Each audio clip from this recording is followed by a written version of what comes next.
سلام بینندگان عزیز، شما برنامه اخبار آزادی را تماشا دارید و من عبدالله اشرف هستم همراهتان. حالا توجه کنید به سرخطی موضوعی برنامه امروز 17 اپریل. در جریان سفری رسمی به روسیه، پرزیدنت تاجیکستان از رهبران این کشور خواست مهاجران را که خلافکاری کردند دوباره عفو شوند. از خدمت در ارتش سرپیچی مکن وگرنه دوزخی میشوی. شورای علما در تاجیکستان فرار از خدمت را گناهی بزرگ خواند. وقتی که انسان‌ها با حیله و نیرنگ یعنی خود را کارناشایم نشان میدهند یا با هر علتی که خود را بیمار نشان میدهند و از خدمت وطن سرپیچی میکنند، اونها هم به یک گناه بزرگ مرتکب شدند. بازار جلجم میکوچد. صاحبکاران مخالفی کوچانیدن بازار در شهر دوشنبه نیستند، اما از دولت امتیاز میخواهند. اگر وقتی بنا یک سال نیم سال ما را با وزارت نالوگا اشیاء نوزار کردیم ما کورا پیش بریم. امامعلی رحمان رئیس جمهوری تاجیکستان در شهر مسکو گفت دوشنبه امید دارد که روسیه بار دیگر مهاجران کاری تاجیک را عفو میکند. پرزیدنت با سفری رسمی 2 روزه 16 اپریل وارد مسکو شد. در روز نخستین سفر امامعلی رحمان با ویچسلاو ولادین رئیس دومای دولتی و نخست وزیر دمیتری مدودف دیدار و ملاقات کرد. بنابر اطلاع دفتر مطبوعات دومای دولتی، امامعلی رحمان گفته است در بخش مهاجرت میان تاجیکستان و روسیه چند مسئله حل طلب باقی مانده است. او از جمله به مسئله ساده کردن جریان ثبت نام، پتنت و معین نمودن مقام حقوقی اعضای عائله مهاجران داخل کرده گفته است ما به برگزار کردن یک دور دیگری عفو مهاجران امید داریم. روسیه سالانه هزاران مهاجران تاجیک را به دلیل رعایت نکردن معیارهای کار و استقامت از قلمروش میراند و اکثر آنها حق ندارند برای 5 سال و یا کمتر از آن به آن کشور بازگردند. مقامات تاجیک میگویند شماره آنهایی که در حال حاضر از حق سفر به روسیه محرومند بیش از 200,000 نفر را تشکیل میدهد. 17 اپریل چون روز بیماری هموفیلیا و یا خونروی بدون توقف در جهان ثبت شده است. در دنیا بیش از 400,000 نفر از این بیماری ارثی رنج میبرند. حدود 600 نفر از گرفتاران هموفیلیا در تاجیکستان در این روز با هم جمع آمده میخواهند اتحادی خود را تأسیس بدهند تا از کمک‌های طبی دولت و سازمان‌های بین المللی برخوردار شوند. همکارم شادمان یتیم موضوع را ادامه می‌دهد. امیرجان 2.5 ساله دیگر به اسباب‌های طبیب عادت کرده است. او را مادرش منتظم به نزد دکتر خون آورده تشخیص می‌کنند. چند روز اخیر از خونروی زیاد به حال شده است. بیماری امیرجان گیموفیلیا یک نوع نادری بیماری خون است. یکمین بار 6 ماه بود اومده بودم پیش پروفسور اومده بودم، گفتند که این بیماری گیموفیلیا دارد. من نمیدونستم، از این درد بیخبر بودم. به اهمیت تا 1 سالگی، بعد 1 سالگی افتید خونش من نشد. همین قدر دستگیری هم به آخر عاقبت فهمیدیم که همین درد گیموفیلیا دست ارثی. گیموفیلیا یک نوع بیماری نورساگی ماده ها در ترکیب خون است که به گفته طبیبان راه تبابتش تا حال پیدا نشده است.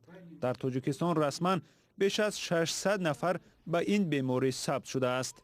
گیموفیلیا بیشتر به طور ارثی انتقال می‌یابد. برادران اسلام الدین و سلام الدین هم بیماری گیموفیلیا را از والدین میراث گرفتند. درس میروند مکتب خانه میروند اوسر میویند خوی دستشون بسیار پرتده مینویسه اینجا درد میکنه بوین پوچه‌هاشون است درد میکنه هم بگو ما درد میکنه بعد با بسیارترش کراوید میکنه یگونجوش چشید معنی میکنه خون بیوید. از بیماری گیموفیلیا اکثرا مردان اذیت میکشند. به گفته متخصصان در کشورهای خارج افراد مبتلا به این بیماری میتوانند تا 60-70 سال عمر ببینند، اما به دلیل نبود شرایط و سر وقت از شدت خونروی جلوگیری نکردن در تاجیکستان تعداد کمی آنها تا به سن 50 میرسند. یکی از نشانه‌های همین بیماری این خونریزی دوامناک می باشد. 17 اپریل در جهان چون روز بیماری گیموفیلیا یاد می شود. 3 سال اخیر گرفتاران این بیماری در تاجیکستان در این روز گرد هم می آیند. امسال مبتلایان این بیماری از مقامات خواستند برای بهبود بخشیدن شرایط معالجه بیماران گیموفیلیا هم برنامه مخصوص قبول شود. من میخواهم که درباره بیماری گیموفیلیا با حکومت جمهوری تاجیکستان با پارلمان جمهوری تاجیکستان برنامه پیشنهاد نام وزارت تندرستی جمهوری تاجیکستان پیشنهاد نامد برنامه اویدی برنامه ملی قبول نمودن برنامه ملی برای بیماران گیموفیلیا. در تاجیکستان بیماری گیموفیلیا با داروهایی که طریق کمک بشردوستانه وارد می شوند معالجه می گیرند، ولی نبود داروی دسترس و هم متخصصان گیموفیلیا مشکلی این بیماران را افزوده است. شادمان یتیم، زرانگیز نوروزشاه، آزادی دوشنبه. شورای علمای مرکز اسلامی تاجیکستان در حاشیه دعوت بهاری جوانان به ارتش خدمت به وطن را راه امین ماندن از آتش دوزخ گفته است. روحانیان در یک مراجعتنامه به مردم تاجیکستان سرکشی از ارتش را گناهی بزرگ خوانده گفتند پدر و مادران هم که برای فرار فرزندانشان از ارتش مساعدت میکنند به این گناه شریکند. اما این مراجعت شورای علما بر رفت جلب نوعسکران به ارتش چی تاثیر گذاشت؟ کیومرس عطا گزارشی تهیه نموده تلویزیونی نستایش وریم را پیشکش میکند. روحانیان تاجیک میگویند که خدمت در ارتش برای هر یک مسلمان سالم نوابسته به وضع اجتماعی فرض است. به تاکید روحانیان دوست داشتن وطن، صادق بودن به ملت و فرهنگ خود، حفظ تمامیت ارضی جمهوری از نشانه های ایمان کامل می باشد و سرکشی از ارتش برای یک مسلمان کامل جایز نیست. مراجعت روحانیان به مردم سریع وقت است. از 1 اپریل تا آخر ماه می در تاجیکستان معرکه دعوت به ارتش ادامه می کند. وقتی که انسان‌ها با حیله و نیرنگ یعنی خود را کارناشایم نشان می‌دهند یا با هر علتی که خود را بیمار نشان می‌دهند و از خدمت وطن سرپیچی می‌کنند، اونها هم به یک گناه بزرگ مرتکب شدند، یعنی یک گناه بزرگ را انجام دادند. آنها هم نسبت به وطن خود یعنی خیانتگر حساب می‌شوند. دوام 4 سال آخر نقشه دعوت جوانان به ارتش پیش از مهلت اجرا می شود. حکومت این حالت را به تربیت درست جوانان مربوط می داند. حامیان حقوق می گویند که بر ضمن معرفت خود شهروندان این چنین سبب‌های دیگر نیز وجود دارد. کارمندان کمیسریت حربی گاه جوانان را در جریان ریدها زوراً به ارتش می برند. هر چند سالهای آخر این گونه حالتها کمتر می شود. ما در قسم‌های نظامی هنگام گذرانیدن مانیتورینگ با سربازان یک به یک صحبت می‌کنیم. در پرسشنامه ما در مورد اندازه خوراک و خورش‌خوان سوال هست. بسیاری از سربازان اعتراف می‌کنند که گاه‌ها در ارتش آنها را از خانه‌هایشان دیده خوبتر خوراک می‌دهند. ساکنان دوشنبه در بیشتر حالت نمی‌خواهند که فرزندان آنها به ارتش روند. قبل از همه بنابر تصورات غلطی که درباره ارتش تاجیکستان شکل گرفته است. حالا عصر اینترنت است. در مورد سربازانی که در ارتش جراحت برداشتند و یا مرگ اسکران هنگام خدمت معلومات فراوانی وجود دارد. شاید این هم باعث حاصل شدن یک تصور غلط در ذهن جوانان شده باشد که ارتش جای خطرناک است. درباره شرایط خدمت، خوراک و لباس نیز بسیار میگویند. اما من فکر میکنم که این تصورهای غلط به آهستگی از بین میروند. با این وجود یک نظرپرسی ما نشان داد که اکثریت جانبدار خدمت در ارتش هستند، اما پرسیده شدگان اعتراف میکنند که خود چندان میل ندارند. اینی خودش میگوید اینی خوراکش کم میده، این سخری و پیتانش دیگه وایس خوراکش کمتر میگه. بعدش بسیار نشنید، همش بعدش کمتر میگه. من یک فرزند دارم، خدمت نکرده است، لیکن خدمت وطن واجب است برای هر یک جوان. شاید به خاطر باشد که آنها در عین خدمت فکر میکنند که شاید نظام خوب نیست یا که گونه فکرها میکنن، ولی از اکثریت بچه‌ای که میشنویم که رفته خدمت کردن و اومدن البته شاید شرایط خوب است. ما نو انتقال گرفتگیم وزیراجده خیلی عالی فکر نکردگی. نتیجه های اولیه معرکه دعوت به ارتش در تاجیکستان الکی آماده است. در جمهوری 36% جوانانی که موافق نقشه به خدمت باید روند به ارتش جلب شدند. پشت این فایز چه رقمی میستد معلوم نیست، چون این سر دولتی است. ولی با دعوت روحانیان تا چه حد شمار جوانانی که به ارتش می روند بیشتر می شود کسی حساب کردنی نیست. تاجران جلجم بازار مصالح ساختمانی دوشنبه میگویند از حکومت شهر به آنها خبر دادند که این بازار کوچانیده می شود. بازار نوی مصالح ساختمانی در منطقه خوجنبیای شمال دوشنبه بنیاد شده است.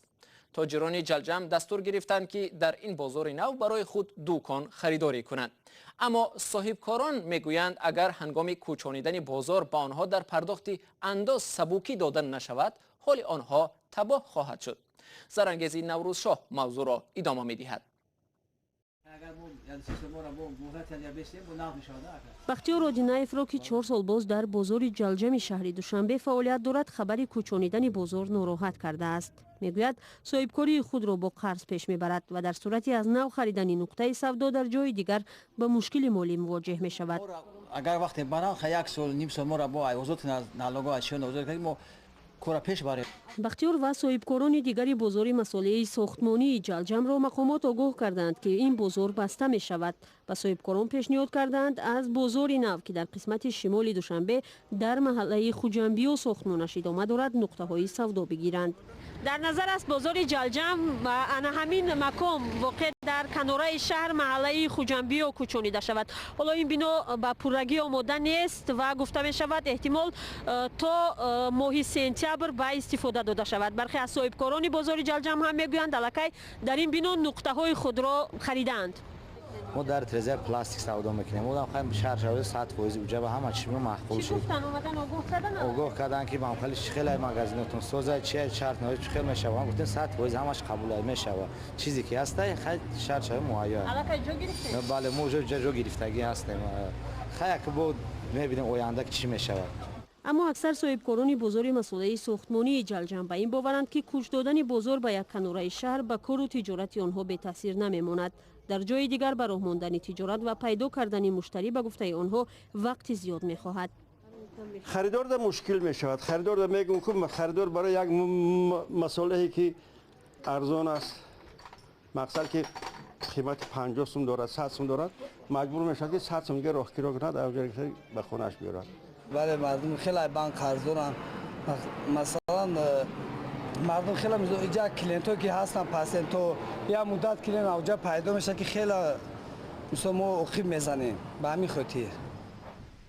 بازار جلجم در مساحت حدوداً 7 هکتار یکی از بزرگترین فروشگاه مواد ساختمانی در دوشنبه است. در این بازار تقریباً 3000 نفر فعالیت دارند و در حدود آن 17 کارخانه خرد استحصالی هم جایگیر است. بازار از سال 2003 به کار شروع کرده است و برای خلل وارد کردن به حرکت نقلیات و نامطابقتی محل جایگیر شوی در پایتخت بسته می شود.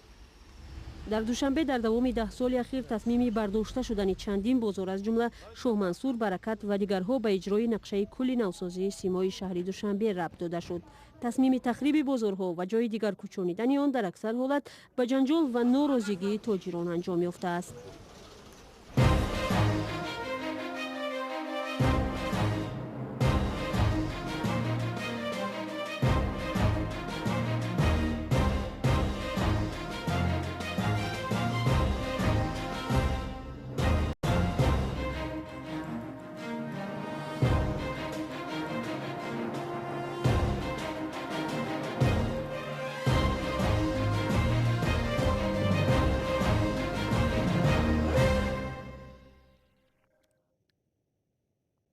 کمیته حالتهای فوق‌العاده تاجیکستان همه نهادهای خود در شهر و ولایت‌ها و نواحی کشور را به حالت آماده باش درآورده در منطقه‌های تحت خطر و سیلخیز دیدبانگاه‌های 24 ساعته به راه مانده است. برای جلوگیری از خطر رخنه خوردن سیل در ساحل‌های خطرزای نواحی کشور، کمیته حالتهای فوق‌العاده تاجیکستان جماعت‌ها و مؤسسه‌های شهرک و منطقه‌ها را با مواد ساخت و ساختمان تامین نموده است. به قول کمیته در حال حاضر خطر بالا شدن سطح آب دریاها، باران شدید، رعد و برق و ترمه‌فرایی جداً پیش آمده است.